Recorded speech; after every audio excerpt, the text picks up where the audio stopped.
guys, it's Coach Gaglione here. This is another edition of our Gags Goals Updates. If this is your first time stopping by, I'm Coach Gaglione. This is Gaglione Strength.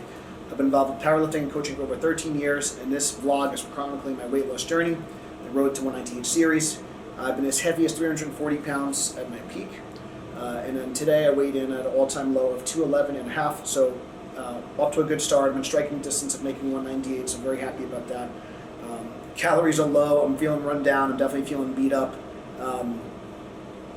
This has definitely been one of the tougher goals I've set out for myself. It's been kind of a 3.5 year process since starting, going from all the way from super heavyweight down to 198 and competing along the process during the process.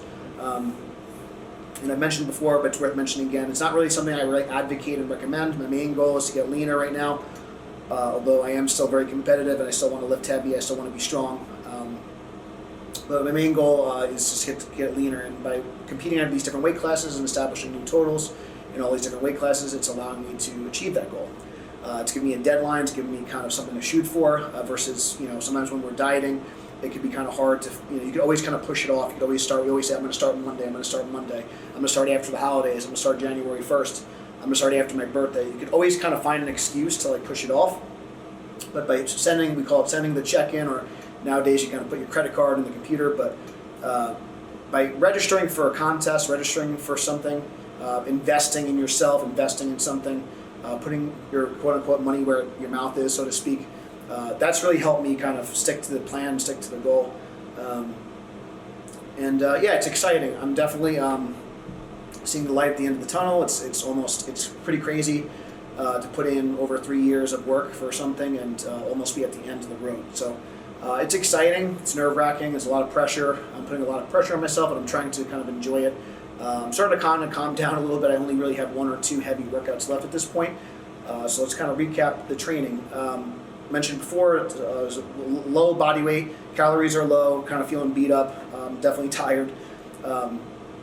For squats this week, we're kind of just in a circa max period, so I've been using a lot of economy and resistance just to really overload the top. This is really beneficial, especially for an equipped lifter, where oftentimes the suit's going to help you in the bottom, but you need to kind of be able to accelerate and kind of carry out that power through the lift. So I think bands can be very helpful, especially for an equipped lifter, but they're a great tool for also raw with wraps lifters and just power lifters in general. You just got to use the right amount of economy and resistance for the lifter. So being that, right now I'm an 800-pound squatter. That's kind of the best I've done at this body weight, the best I've done around this weight, which is what I hit my last meet. I plan on doing that as well this meet. So I'm using a strong band, and when we measure, a lot of people always ask how much the bands weigh and all this stuff, and it really depends on your height and your stance width and all this stuff. When we, I think we measured the blue bands or the strong bands to be about 120-ish pounds or so of tension, not choked, and we choked the bands a little bit more. So you figure it's somewhere in the neighborhood of between 140 and 160 pounds of tension, depending on the height of the lifter and things like that. It's a lot, whatever it is, and it definitely makes the pick very difficult. The unrack is very challenging because the bands are literally pulling you down. So I find that the bands are very helpful, especially if you struggle with the unracking the weight. So I did a bunch of sets to the box, just to kind of keep my depth honest and just kind of, just allow me to sit back a little bit more, work my posterior chain. I did some doubles, worked up to 520 in just sleeves with my briefs on. And then I did 2 sets in wraps. I did a set at 570 and then a set at 610 for a double. So, and that was my goal for this particular day, was to get around, my opener-ish weight at the top, and I was successful in doing that. So figure, like I said, let's say if the bands are giving me 140 pounds of tension, say it's about 750 at the top. So that was good. I was really happy about that. I did a similar thing last week for deadlift, and that felt good. So squats went well. It was definitely a challenging workout. I literally went to bed. I couldn't even stay up to watch my favorite show, The Walking Dead. I was knocked out before I could even get to it. So I had to watch the reruns the next day. So I was out. So my nervous system definitely took a hit from that workout. I did some back off sets at 520 in raw with wraps. I had my wrap kind of came undone, so my left knee's been a little cranky. I was supposed to do a set of 5. I ended up just doing 2 sets of 3 because my one wrap came off. So I was basically squatting with one knee rep on, and consequently, so my left knee's been bothering me, my right hip's been bothering me because of that. It is what it is. It's okay. It was an honest mistake. No harm, no foul. And then I did some belt squatting. I did some a self wrap for myself just to kind of protect the knee a little bit after that. So I just used a loose slingshot wrap for that, and then I worked up to, I believe, 565 for 5, and then my knee was starting to bug me again, so I just shut it down from there. So it was a good day, successful day. I was happy with that. On my bench workout, as if you've been following me along, I've been kind of dealing with some shoulder issues, honestly, for like the past year, close to a year at this point, but it's been kind of going back and forth between my right and left shoulder. Right now it's my right shoulder. Left shoulder's feeling good, knock on wood. Things are getting better. I've been seeing Dr. Alberry, who's a great performance PT in the area.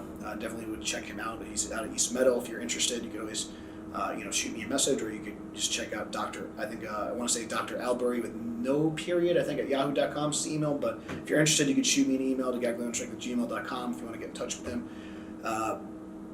Bench has been going good. I've just been very conservative. I've just been focusing more on improving the pattern itself, and I've been using other things like overhead presses and inclines to kind of strain and kind of maintain my strength the best I can while recovering. I don't want to really kind of get into too many bad habits with the bench, so I've been playing a little more conservative. I've been using things like a slingshot and bench freak bands really early, like anything past like 135. I've just been putting either like a reactive slingshot on or something just to protect myself and to keep my shoulders in a good position so I'm not kind of popping out of position. Experimented with a couple different shirts here because again my body weight's changing so much. That's the other thing, like being a multiply lifter and losing weight and like not having your gear fit. It's been like a nightmare, to be honest, but this is the challenge I chose for myself, so I got to kind of deal with it, right? So I did some doubles. I worked up to 225 with 80 pounds of chain. This was with a Rage X. And again, to put things in perspective, earlier in the cycle, I was smashing like 455 to a half board with this shirt. So not really great, but it's an improvement since I hurt my shoulder. Then I did 255 for single. I elected to switch from the Rage X to I think it's either a single or double, I'm not sure, but it's like a loose Phenom shirt, which is nice because I could like kind of touch 315 in it, and it feels comfortable. So I did a double with 225 with the Phenom. And then I felt really good. I felt like I was able to get down easier and get more pop. So 2 benefits there. So I think that's going to be like my warm-up shirt before I use my my super duper, my SDP, my multiply Phenom for the contest. So I did 225 for a double with 80 pounds of chain. That felt really good. These were all to a 1 board as well. So close to full range, but not quite. Then I did 255 with 80 pounds of chain for a single, and then I finished up with 275. With 80 pounds of chain. So that was helpful. So that's going to be at the top. That's around like my last warm-up or potentially even an opener. Again, but I wasn't, just using a loose shirt. I had Nick hold me extra long at the top just to work my stability a little bit, so which was good. So because last contest I was having issues with just stabilizing the lockout. So that was successful. Did a little board pressing with my feet up with the bench freak band. Did some more seal rows, did a little extra back work, a little extra tricep work, and then I called it a day. So I'm happy with the bench. It is what it is. If I could bench something around 400, I'll be happy. It's not going to be great. It's not going to be like my best bench, but I'll be able to compete, which is good. So I'm happy about that. So and especially, like I said, my squat's been feeling awesome. So I'm just trying to focus on what's going well, and like I said, my body weight's been going well, squat's been going well. Deadlifts have been kind of hit or miss at this point, but I think it's more of fatigue built up, and I kind of did a stupid thing today. So I ended up getting a tighter suit from Elite FTS because I like pulling the canvas. I've pulled all my best. So all my PRs have actually been in a canvas. I've done 660 in a meet in canvas at 275. That's my all-time PR. I've done 700 in the gym with Stan Rhino efforting, and I've done 700 in a meet, but I didn't quite get. I only got 1 white light. So, and I think that was in the 308. Yeah, that was in the 308 weight class. So I was like 290 something.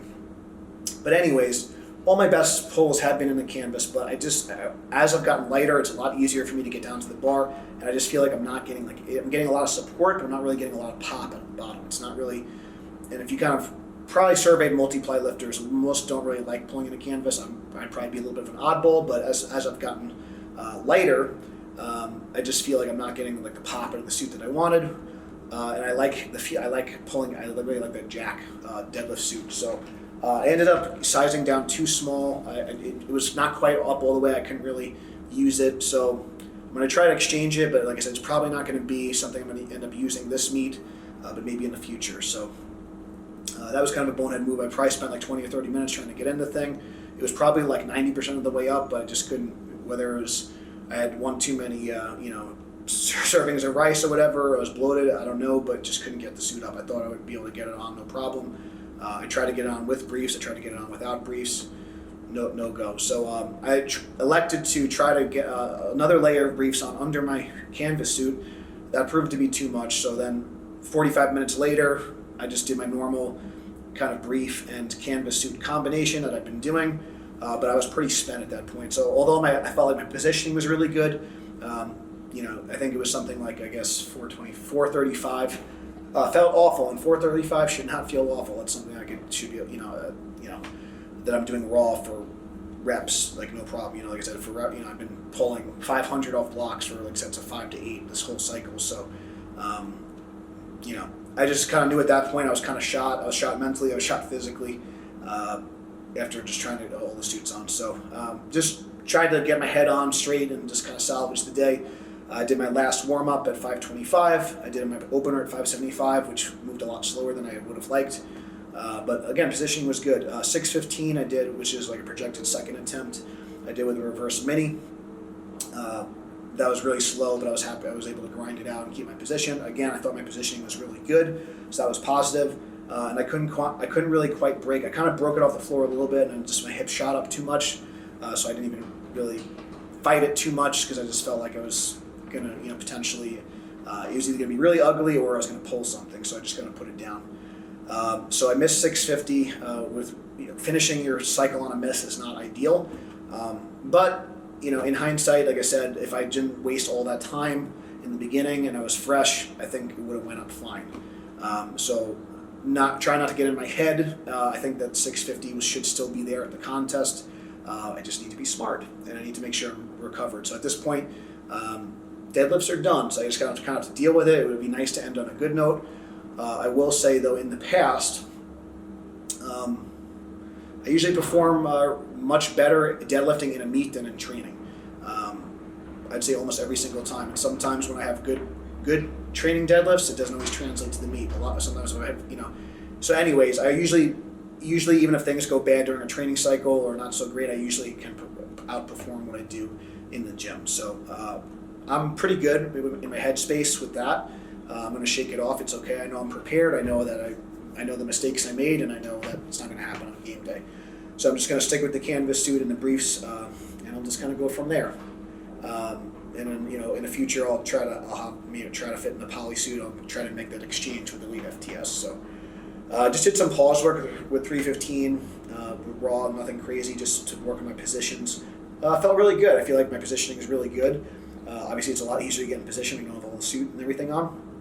And I did some good mornings. I did both close stance and wide stance at 405, just to kind of keep the back strength up.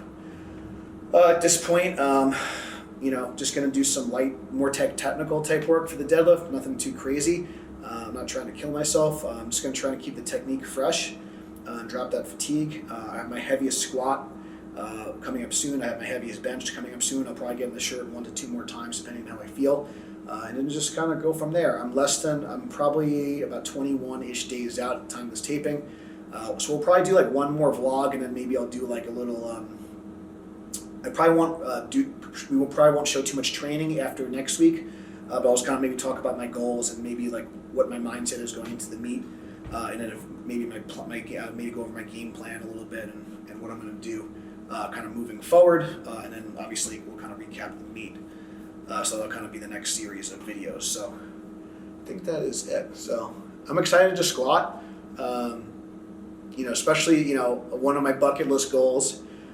So right now I've deadlifted 600 or more in 5 different weight classes. I've bench pressed 400 or more in 5 different weight classes, which is not like great, but it's something. And I've squatted 700 or more in 5 different weight classes. I've squatted 800 or more in 4 weight classes. I have not done it 242 yet, so that's something I still have to do. Only got 1 white light for that, so that's if you look at some of my old videos. So squatting 800 at 198 is going to be the hardest challenge yet, because it's going to be a 4 times body weight squat. I'm really excited to do that. I'm really excited to check that box off, and then eventually I just got to do it at 242. I don't think there's a lot of people that have squatted 800 or more in 6 weight classes. I know it's kind of a weird kind of thing, but to me, I think it just shows up being a well-rounded lifter, being more of a technician, and just kind of understanding, I can be, strong at all these different body weights. I think that's cool, and I think that's just, a nice feather in the cap. And for me, at the end of the day, it's just something that it's a challenge for me. It's a challenge for me. It doesn't necessarily mean that I'm better than anyone else or that I'm like this great lifter or anything. But it's just showing that like I'm an average guy just from like Plain Edge, New York. I don't really have like the greatest genetics or anything. Oftentimes I was picked last in gym class. I was a chubby kid growing up. I had to work very hard. If you ever saw me like throw a ball or something, I'm very like pretty naturally uncoordinated and unathletic. But I work really hard and I try to learn and from my mistakes and get better. And that's why I want to try and show people that you can achieve a lot if you put the time in and you train smart and you're consistent and you don't give up, even if you're just an average Joe, So that's kind of why I'm doing this. I want to set an example and show people what's possible, even if you're just like a normal, everyday dude. You can accomplish great things and you can really do well for yourself. So that's why this kind of journey means a lot to me. And also I want to show people that you can be strong and still healthy and not sacrifice your health, and you can, achieve a lot and not have to sacrifice like things like longevity and things like that. And don't get me wrong, I definitely push the envelope sometimes, and sometimes I overdo the volume or overdo the intensity. But I'm a meathead at heart. What can I say? And I make mistakes too. So I want to show the good and the bad and the ugly. But in any case, I'm happy with where things are. Thank you guys for following along my journey. If you guys enjoy the vlog, please subscribe. Definitely check out the links below if you want to support the program. Buy a book, get some coaching, share it with a friend. Every little bit helps, whatever you guys can muster up. We appreciate the support. So thank you guys so much for watching. Until next time, stay strong, and I'll see you soon.